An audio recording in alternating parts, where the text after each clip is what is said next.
فرمان رسول صلی اللہ علیہ وسلم، اللہ تعالی کی راہ میں خرچ کرنا جہنم کی آگ سے بچاتا ہے۔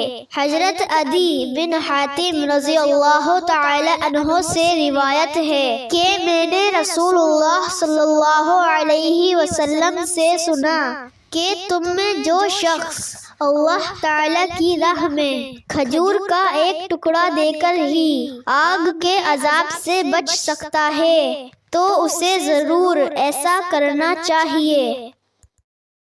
رسول اللہ صلی اللہ علیہ وسلم نے فرمایا، جو شخص اللہ تعالی اور قیامت کے دن پر ایمان رکھتا ہے اسے چاہیے کہ اچھی بات کہے یا خاموش رہے۔ فرمان مصطفیٰ صلی اللہ علیہ وسلم، بے شک جو امانت دار نہیں اس کا کوئی دین نہیں۔ فرمان مصطفیٰ صلی اللہ علیہ وسلم، جب اللہ تعالی کے خوف سے بندے کا بدن لرزنے لگے تو اس کے گناہ ایسے جھڑتے ہیں جیسے سوکھے ہوئے درخت سے اس کے پتے جھڑتے ہیں۔